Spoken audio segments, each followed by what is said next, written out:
Hey guys, welcome back to our channel. If you're new here, hi, my name is Anshula and today we are catching up and chatting about Bookish updates. This is the mid-year book freakout tag, a popular set of casual reading check-in questions that floats around the Bookish community on YouTube every year. I'll link the original creators to this tag in the description box below. Let's jump right in. The first question is, what is the best book you've read so far this year? Kaikeyi is not so much a retelling of the Ramayana as it is an Indian mythology-inspired fantasy that fills in the blanks to a forgotten history. It is a book of what ifs and could be's. Kaikeyi takes characters that were given just skin and bones in the Ramayana and fleshes them out. It offers an alternate universe, one where there is a push for women supporting women. It adds nuanced commentary to a world of patriarchy. It expresses love for Hinduism as a religion while also being critical of it. I appreciated the risks taken in shaping this story. In the original epic, Kaikeyi is a queen of the kingdom of Ayodhya, consort to Dasharatha and pawn of Mandara. The original Kaikeyi is vilified because she banished Prince Rama. That Kaikeyi is flat, volatile, erratic as a character. Vaishnavi Patel takes the original source material and does something I absolutely loved with it. She shows Kaikeyi as a headstrong woman of her own making, a woman who owns her actions, a woman who makes decisions based on her own convictions. I understand that depending on the version of the Ramayana you grew up with, this book may be a hit or miss for you. It is absolutely a new favorite for me. What is the best sequel you've read so far this year? The best sequel I read this year is Where the Drowned Girls Go by Chami. This is a novella in the Wayward Children series, a collection of stories I come back to every time I want to immerse myself in a non-committal fantasy, when I want to explore new worlds without the effort of a slow build-up, when I want undertones of suspense and horror. Where the Drowned Girls Go really worked for me because it gave me all those feelings in a hellish, tumultuous new setting, an institute where Cora, who has the drowned gods whispering in her ear, decides she needs to go to save herself. I like twisted fairy tales. I have a whole video about twisted fairy tales and this had that vibe. What is a new release you haven't read but want to? I don't follow new releases anymore, but Erin Zelenka sent me her book on love and travel. She messaged me on Instagram and thought this might be up my alley. It is. Let me see if I can pull it off my shelf. The memoir goes, when an offbeat new job and office romance append Erin Zelenka's marriage, career, and belief system, she flees for Latin America. From Peru to Colombia to the indigenous islands of Guna Ayala, she seeks to heal and trust her heart after a decade of striving for others' approval. Whether crewing as a deckhand for an alcoholic captain or quitting all media to escape her failed love's reach, she starts living on her own terms. This story is the inspirational evidence that following your inner truth, while not always easy, will take you precisely where you're meant to be. I love travel memoirs with all my heart and soul, and this book is also endorsed by one of my favorite memoirists, Tori Desroches. So I'm hoping to read On Love and Travel at some point in the summer. What is your most anticipated release for the second half of the year? I think Elizabeth Acevedo has a new book coming out this year, Family Lore. Acevedo is one of my favorite young adult authors. I'm obsessed with her lyrical writing style, her poetry. I am all here for her beautiful metaphors. I believe this is her first adult novel and I don't know anything about it beyond that. I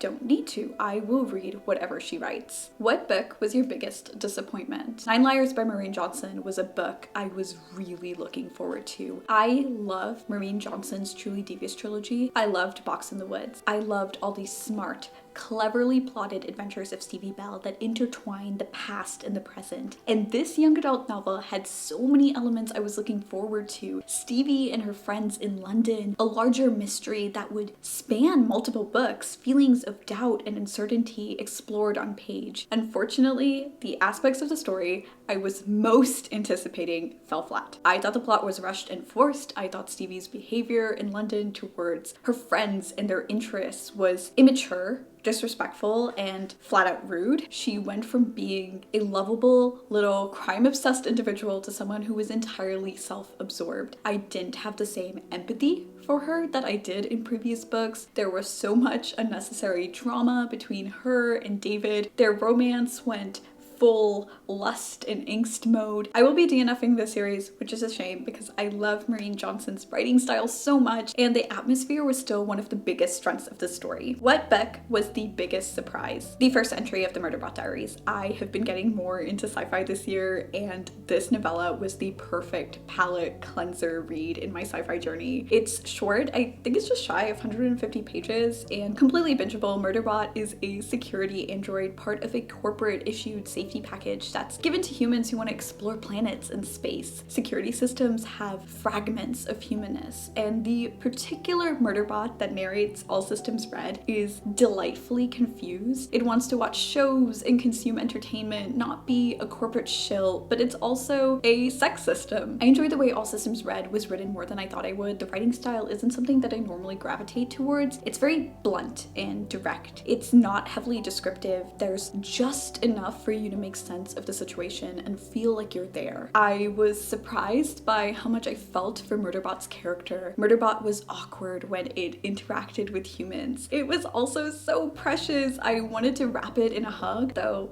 I'm not sure how it would feel about that. I liked that Murderbot just wanted to watch shows and not really have to deal with life. I appreciated the humor in this story. All Systems Red isn't laugh out loud funny, but it has a very cynical, self-mocking view that I loved. Murderbot somehow manages to not come across as condescending, but more like a tired little cinnamon roll. I just wasn't expecting much from a series titled The Murderbot Diaries, and I got a lot more than I expected. Who is your new favorite author? Suvankam Thamavongsa is an amazing storyteller. I read How to Pronounce a Knife, which is authored by her, earlier this year, and this collection of short stories centered around Laotian immigrant experiences was strong and poignant. I felt like I heard the tales from someone I know personally. There is a sense of confidence to Thamavongsa's writing. It is very assured and seasoned. A lot of the themes explored revolve around alienation and assimilation, class and power, hope and dreams. So many of How to Pronounce Knife's characters dare to dream, obsess over their desires, and have it yanked away. I remember my experience of reading this book so vividly. Every time I started to see hints of a character hoping, my body stiffened, my brain kicked into oh no gear. I knew something was gonna slip away. The trajectory was going to somehow begin to move downwards. Thamavongsa played with my emotions. I loved how lines from one story and symbols from a story were mirrored in others too. Mouths agape, blonde hair, variations of the color red. There were these threads woven that made the collection feel cohesive, even though all the stories are completely different. I am completely obsessed with this author and her storytelling capabilities. Who is your newest fictional crush?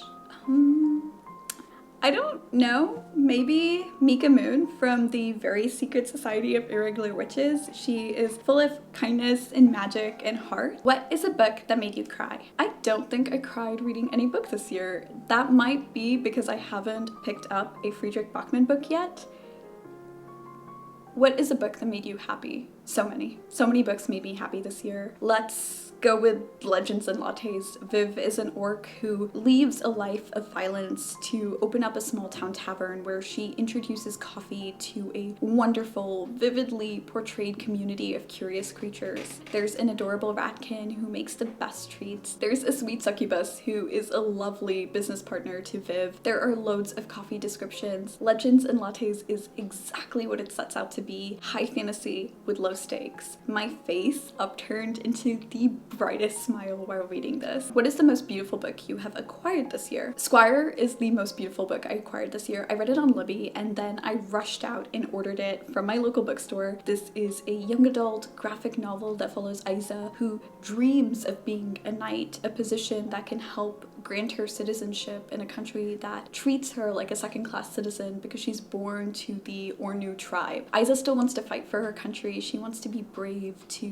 be a warrior, the kind of of person who lives on in stories. It's a trope we've probably all seen before, the Mulan-like girl who is learning to become a fighter, but what Squire does well is change the setting to one that feels authentically Middle Eastern, down to the earthy colors on the pages. I'm obsessed with the shades of brown and blue used in this story. It pulls a lot of inspiration from Petra and Wadi Rum and Jordan. What books do you need to read before the end of the year? I have one book a month that I commit to reading every year. I end up reading more beyond that in seasons and waves, depending on my mood. I have a video covering all of the books on my yearly TBR. These are the only books I need to read by the end of the year. I am a slow reader, and this concise list is evidence of that. Who are some content creators you've been loving? On Instagram, I love Brown Girl Bookshelf, who reviews books by South Asian authors, Book of Sins, who has the best Caribbean book recs, and Pretty Bookish. On BookTube, I mostly watch Alexandra Roseland's seasonal recs, This Story Ain't Over's book recs, and Murphy Napier and Leora Aileen's reading vlogs. I think those are all the questions, so those are my bookish updates. Let me know what you've been reading, what books you have loved. I'd love to hear your answers to any of these questions. Thank you so much for watching. Bye guys!